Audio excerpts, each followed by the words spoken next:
Hello, my name is Andreas Schneider, and together with Jan Max, who's sitting behind me from GS1 Holland, I'm the co-sector lead for textiles. My condolences to all who made it so far in the meeting today. Congratulations, hooray. I can promise it's getting better now, which is not because I'm the better guy, but it was the Rigo and Carolyn had the worst topic, so I'm privileged to tell you. I mean, I was answering questions, and I mean, it's pretty obvious that if textile is the next regulated sector, and people are nervous, long story short. So I will try to do my very best in order to get a little bit the nervosity away. No, it's not all perfect, but we have 3 years of time. We should use it wisely, and here we go. What many people don't know is, I mean, if you ask somebody, how's the structure of the fashion sector, then you have all the big names. What people don't know is that 99.8% of European textile and fashion companies are SMEs. And it's even worse, more than 85% of those 98% or 99% are micro companies with less than 10 people. And we were very precise in addressing this during the process.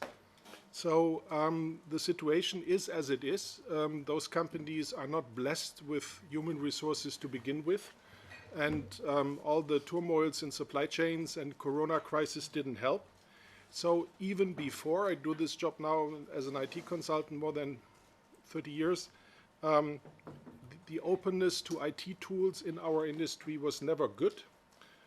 But now it didn't help because you need funds for it, and people are very stressed because, of course, everybody's running on the bare minimum of staffing. So that's the situation we have. On the other hand, there's an increasing number of ecological and operators that with a circular orientation. And the situation today is that they get penalized. So the products are more expensive.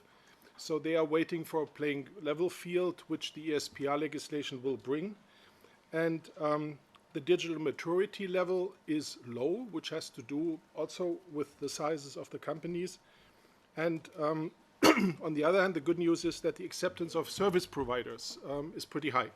So it's a very normal thing to hire somebody to fix your problems. So as a bottom line, we can say that the DPP readiness level of textile sector is rather low.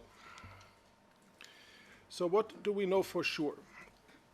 Everybody has, I mean, you wear clothes, so you have a care label, and you know the situation that you had gazillion meters of care label in your shirt or blouse, and that doesn't feel comfortable, so you cut it out. So that's the situation why for the recycling process, it's pretty clear that RFID in some way or form will come.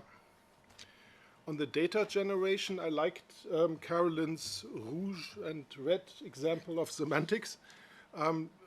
Just for the records, only in Germany, I think we have 14 classification systems for textiles. So this is an impossible foundation for automatic data exchange. And what most of the people are afraid of is that they have to fulfill the data generation needs of the DPP with today's tool set. I can promise here, because we did our very best to prepare that, that there will be tools out, particularly in textile, to fix this. So have a little bit trust. The third thing, and this is almost traditional, is this is what you see at below are currently the classical communication standards for data exchange in our industry. I don't want to read this all. It's machine to machine, it's clearing center, master data pools. Some suppliers have platforms, some clients have platforms. So it's a mess because theoretically you have to connect to all those channels. So if one of your clients come and say, hey, I want on this channel, please, the data, then everybody is running. And remember the sizes of the companies. An average German brand at the moment has 37 interfaces to maintain. This is the reason for that. So where are we going when it comes to regulation? This is more or less a summary. So we will see the DPP system standards by Zenelec around December 25. I'm just naming that here. So there is a set of protocols, interfaces, standards, and so on, what we call the system, and this will be developed the next 2 years. This will be hopefully ready when the delegated acts for DPP in textiles come, which are expected in January 2026. And this means that that DPP for textile will enter into force around July 27. At the moment, if we look at the JRC study in the first milestone, it's only apparel, but we will see. I wouldn't swear on that, but we will see. That's very hard for me to read, but this is a summary of the timeline. So we expected every day, this is what Jens already said, the standardization request to be formally passed at Zenelec. There will be a final parliament vote, hopefully in March. The start of Digital Europe DPP pilot projects in June of this year, CIRPASS 2. The ESPR published, hopefully, in official journal of the EU in summer. That's what Michele said. The adoption of the ESP working plan will be in April. And then the delivery of the DPP standards by Zenelec, hopefully in December 25. I saw the standardization request. It's very finished. It just has to be passed and then formally agreed on. So then comes the DA for textiles and DPP, published in January. Please, Michele, allow one sentence, because people have totally unromantic ideas about DAs. This will be not the big bang. The JRC study prepares that in various steps with a lot of chances to complain, add, find good solutions for it. And then there will be also a formal stakeholder involvement process on the ways to the delegated acts. I'm not an EU lawyer. I was very helpful when Michele explained that to me, and I get many questions on that. So this is why I'm bringing this upwards here, because I think if I don't know it, maybe the audience people don't know it neither. Many questions came on that. What we tried here is and I'm presenting the sort of the roadmap for textiles, is what scenarios do we see on the way to a DPP in textile? And we can have either low maturity level of DPP systems in textiles or high maturity level. Honestly, with all the question marks we experience today, right now, the maturity level is not too high.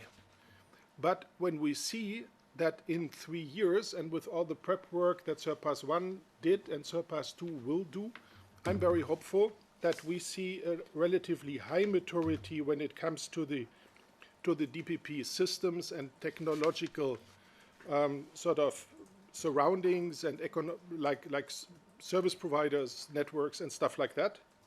What we see low is the readiness of the industry when we come to this. So my last slide is where should we go? And so the regulation, this is our recommendation, should take into consideration that small, medium enterprises have limited resources, so maybe fine transition periods or initially low fines if it doesn't work from the very beginning. When it comes to technologies, as I said, we expect an advanced DPP system based on harmonized standards, which all comes then with the standardization request. This includes, and this is why Carolyn sort of built the road to this slide here, with a cross-sector tax ontology, because this is the prerequisite for AI support. There's very often the question, what do we do with merchandise coming from outside the EU into the EU, and how can we sort of stop that? This is the key. So we have to establish customs and surveillance authorities with a tool set. And what you heard today, this was the hard part here on technology and semantics. This is what we prepare at the moment, that they will have that when we need it. The biggest challenge is that the whole market, and it didn't help a lot that this EU supply chain law sort of is getting bumpy at the moment. I get a lot of discussions in the market. So and many people hope for the same thing with the DPP. I'm not telling secrets here. Please don't, because I'm pretty positive this will come for various reasons. And so this is addressed either to the stakeholders on the supply side and on the brand and the retailer side, and as well on the sort of IT side, because one of the big sort of scenarios how this will go in the future is how good the IT providers see this as a chance to make money, long story short. And so don't wait. And what we also would wish for, particularly for textiles, as it is the, I wouldn't call it guinea pig, but the first ones to be shaved, that maybe we get support mechanisms on IT provider side and brand side and so on with the people, so that, because we will need training, the biggest challenge is change process. And one last sentence, I get very often asked, what can we do to prepare? Number one, double check your structural organization, because it's critical. It touches many departments that there's one person or one team responsible for the DPP topic. And the second thing, both doesn't cost money. Go to your IT provider and say, I need help. This is coming. We expect from you that you offer some solutions for us, and you have 3 years' time. Thank you very much. This was quick and 10 minutes dirty. Andreas Schneider.